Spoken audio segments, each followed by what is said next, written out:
আসসালামু আলাইকুম সবাই কেমন আছেন? আশা করি ভালো আছেন। আল্লাহর রহমতে আমার পরিবারের আমরা সবাই ভালো আছি। তো সকালবেলা মেহমানদের জন্য গরুর মাংস ভিজিয়েছিলাম, আর সেটা মেহমান না আসায় ফ্রিজে আবারও উঠিয়ে রেখেছি। তো বিকালবেলা মনে হলো আজকে আমাদের একটু মাংস রান্না করা দরকার, কারণ মেহমান আসেনি তো কি হয়েছে, বাড়িতে আমার ছেলে মেয়ে তো আছে, তাদের জন্য একটু মাংস রান্না করি। তো যেই কথা সেই কাজ, ফ্রিজ থেকে আমি মুরগির মাংস এনে ভিজিয়ে দিয়েছি। এখানে আসলে মুরগির মাংস কম আছে, এখানে আছে মুরগির চামড়া, মাথা, গিলা, কলিজা এবং পা।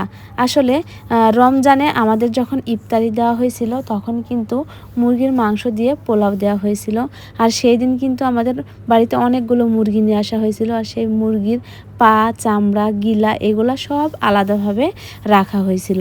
তো সেগুলোই আজকে আমি রান্না করব। আর এগুলা কিন্তু আমার মেয়ে খাইতে অনেক পছন্দ করে। আমার মেয়ে না শুধু, এগুলা আমিও খাইতে বেশি পছন্দ করি। আর আপনাদের ভাইয়া একদমই এগুলাতে মুখই দিবে না, সে শুধু মুরগির মাংসের হাড্ডি খাবে।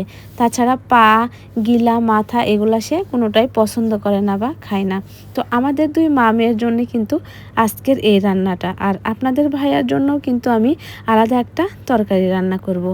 আর এই যে আমি কিন্তু চুলায় চড়িয়ে দিয়েছি রান্নাটা, আর মাশাল্লাহ দারুণ কিন্তু কালার এসেছে, আর খুব সুন্দর একটা সেন্টও বেরিয়েছে। আর এই মুরগির মাংসটা আজকে কিন্তু আমি একদমই ঝোল রাখবো না, একবারে ভাজা ভাজা করে ফেলবো। গরুর বট রান্না করলে যেরকম হয় ঠিক সেরকমই করে ফেলবো। আমরা তো মুরগির মাংস দিয়ে মজা করে ভাত খাবো, কিন্তু আমার হাজব্যান্ডের কথাও তো ভাবতে হবে। আর যে তরকারিটা রান্না করলে সে খুব ভালো করে ভাত খাবে সেটাই আজকে রান্না করব। তো ফ্রিজ থেকে আমি ছোট মাছ বের করে রাখছিলাম, আর সেই মাছ দিয়ে বেশি করে পেঁয়াজ, টমেটো আর ছোট আলু দিয়ে তার জন্য একটা চচ্চড়ি রান্না করব। এদিকে কথা বলতে বলতে আমার মাংস রান্না প্রায় শেষের দিকে, আর এদিকে চচ্চড়িটা চুলায় বসিয়ে দিয়েছি। মাংস রান্না হয়ে গেছে, এখন মাংসতে আমি মশলার গুঁড়োটা দিয়ে মাংসটা আমি নামিয়ে নিব। এদিকে আমি রান্না করছি আর মনে মনে ভাবছি আজকে যদি মেহমানগুলো আসতো তাহলে কত রকমেরই না রান্না করতাম। রান্না করতে আমার কিন্তু খুব ভালোই লাগে। আসলে সব ময় মশলা যদি থাকে হাতের কাছে, সব যদি জোগাড় থাকে, তাহলে আমার কিন্তু রান্না করতে কোনো বিরক্তবোধই মনে হয় না। এখন আপনাদের কার কাছে কেমন হয় সেটা জানি না, তবে আমার মনে হয় মেয়ে হয়ে জন্ম নিয়েছি আর রান্না তো করতেই হবে।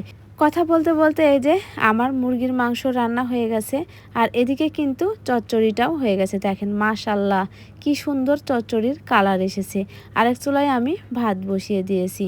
তো একটা কথা ভেবে আমাকে কিন্তু খুব ভালো লাগে, সেটা হচ্ছে আমি যেমনই রান্না করি না কেন আমার হাতের রান্না আপনাদের ভাইয়া খেতে কিন্তু অনেক পছন্দ করে। তো আজকের মতো এ পর্যন্তই, সবাই ভালো থাকবেন, সুস্থ থাকবেন।